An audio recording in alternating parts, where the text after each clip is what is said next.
Selamat pagi, Bapak Ibu Saudara sekalian. Selamat datang dalam acara Sarapan Sabda bersama saya, Pak Saparman. Sarapan kita pagi hari ini kita masih mengulas, mereview Yohanes pasal 1. Kali ini kita akan melihat karya Yesus dalam Yohanes pasal yang pertama.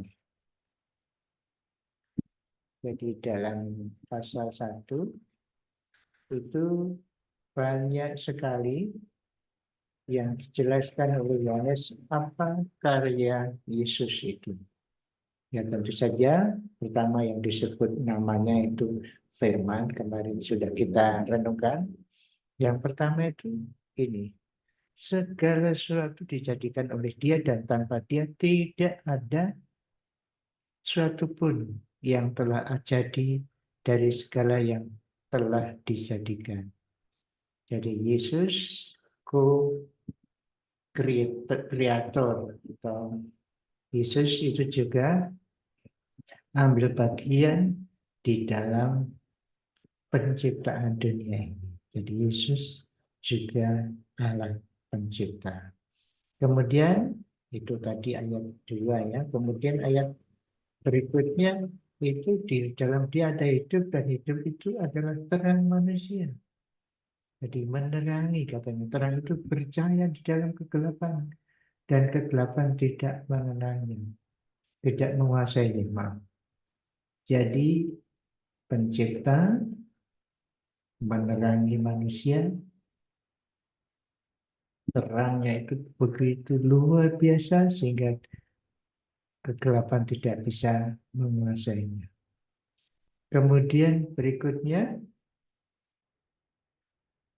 terang sesungguhnya yang menerangi setiap orang sedang datang dalam dunia. Ini kembali lagi, Yesus dikatakan terang, ayat 9 ya, 9. Ia telah ada dan di dalam dunia dan dunia yang dijadikan olehnya, tetapi dunia tidak mengenalnya. Ini luar biasa. Ia menciptakan dunia dalam tanda kurung, tanda petik, manusia termasuk ciptaannya. Tetapi pada waktu dia datang menerangi manusia, manusia tidak mengenalnya. Tetapi memang dia katakan semua orang yang menerimanya diberinya kuasa supaya menjadi anak-anak Allah, yaitu mereka yang percaya dalam namanya. Jadi menerangi, tetapi banyak orang tidak percaya, tetapi yang percaya itu beroleh hidup karena namanya. Terus dikatakan, firman itu telah menjadi manusia, jadi telah menjadi manusia, tinggal di antara kita, dan kita telah melihat kemuliaannya. Jadi si penulis menjelaskan bahwa Allah, Yesus Kristus telah menjadi manusia dan dilihat oleh penulisnya betul-betul kemuliaannya dilihat. Yohanes memberi kesaksian tentang dia. Lalu juga terus selanjutnya apa yang dikerjakan itu? Sebab hukum Taurat diberikan oleh Musa, tetapi kasih karunia dan kebenaran datang oleh Yesus Kristus. Kasih memberikan kasih karunia, yaitu suatu pemberian yang tidak layak diberikan kepada orang yang menerimanya. Bapak, Ibu, Saudara, dan saya tidak layak menerima pemberian Tuhan itu, yaitu Yesus Kristus itu. Tetapi dialah yang melayakkan. Kita tinggal terima percaya. Kita tidak layak menerima. Dan memang kita orang berdosa. Hanya kasih karunia-Nya saja yang menyebabkan kita bisa menjadi anak-anak Allah, yaitu jika kita menerimanya dan kita sebut percaya itu. Kemudian lagi terus apa yang dilakukan oleh Yesus itu. Dikatakan oleh Yohanes itu katanya yang itu Aku membaptis dengan air, tetapi yang di tengah-tengah kamu berdiri, dia yang tidak kamu kenal, yaitu dia yang kemudian daripada aku membuka pendidikan sosial pun aku tidak layak. Hal ini terjadi di Betania. Pada keesokan harinya melihat Yesus datang kepadanya, dan ia berkata, lihatlah anak domba yang menghapus dosa dunia. Sudah kita katakan kemarin, menghapus dosa dunia. Lalu dikatakan juga, dan aku sendiri pun mula-mula tidak mengenal itu, tetapi untuk itulah datang dan membaptis dengan air supaya ia dinyatakan. Artinya bahwa Allah menyatakan diri kepada Israel. Yesus jadi manusia menyatakan kepada Israel miliknya. Dan seterusnya dikatakan oleh Yohanes Pembaptis yang berdiri di situ, lihatlah anak domba Allah. Kembali lagi diulang, itu dia sebagai itu namanya saja. Tetapi kemudian berikutnya,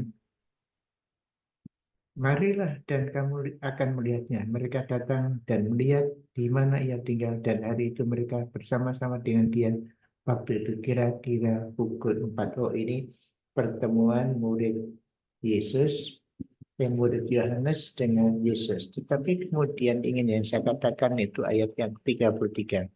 Dan aku pun tidak mengenalnya, tetapi dia yang mengutusnya itu untuk membaptis dengan air. Aku membaptis dengan air, dan berfirman kepadaku, jikalau engkau melihat orang turun ke atas seorang dan tinggal di atasnya, dialah itu yang akan membaptis dengan Roh Kudus.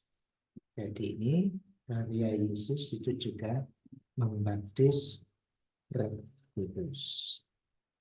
Nah, Bapak Ibu Saudara, itu sekian banyak apa yang dilakukan Yesus. Itu bukti bahwa Yesus adalah Tuhan tentu saja, sehingga dia melakukan banyak hal, misalnya menciptakan manusia menjadi seperti manusia, menjadi terang, dan yang terakhir dalam ayat ini 33 ini membaptis dengan Roh Kudus. Nah, baptisan Roh Kudus itu nanti ternyata terjadi pada waktu hari Pentakosta. Artinya apa? Baptisan Roh Kudus itu, baptisan itu memasukkan ke dalam atau menenggelamkan, bukan bukan mencelup ya. Kalau mencelup itu kan dimasukkan di entas lagi. Tapi kalau membaptis, dalam kata aslinya itu, bahasa aslinya membaptis, untuk baptis itu menenggelamkan, tidak dilepas lagi.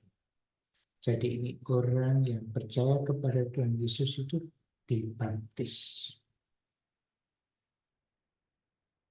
Roh Kudus, artinya dimasukkan ke dalam tubuh Kristus, dibaptis dengan Roh Kudus. Jadi semua orang percaya itu pada waktu saat percaya itu dia dibaptis ke dalam tubuh Kristus, menjadi satu anggota keluarga Kristus. Itulah yang disebut baptisan Roh Kudus. Jadi semua orang yang sudah percaya, yang percaya Yesus Kristus sebagai Tuhan dan Juru Selamat, itu disatukan, dibaptiskan, dimasukkan ke dalam tubuh Kristus. Saudara-saudara dan saya adalah satu keluarga di dalam tubuh Kristus. Mari kita sesama orang percaya menjalin hubungan yang baik satu dengan yang lain, berperangan dalam kegiatan hidup kita masing-masing, semuanya anak-anak Allah, satu tubuh. Mari kita bersatu bersama-sama di dalam kegiatan melayani Tuhan melalui kemampuan kita masing-masing, yang dikaruniakan Tuhan kepada kita. Hari ini khususnya, mari kita bersyukur kita telah menjadi satu keluarga besar, keluarga Allah. Setiap orang yang percaya, termasuk yang sudah mati, ya, itu semua namanya tubuh Kristus, karena kita sudah dibaptis dengan Roh Kudus, dimasukkan ke dalam tubuh Kristus sampai Kristus.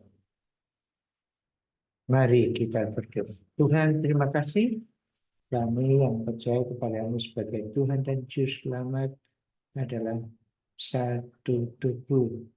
Setiap orang berperan masing-masing, berfungsi masing-masing, sesuai dengan karunia yang Tuhan berikan kepada kami untuk mengekspresikan kepada dunia ini, supaya dunia mengerti bahwa kami adalah anak-anak Allah.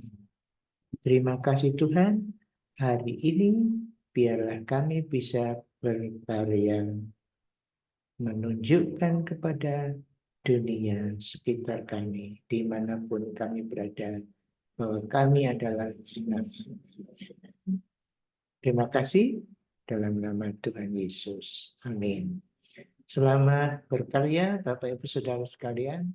Tuhan Yesus memberkati Bapak Ibu Saudara dan saya. Amin.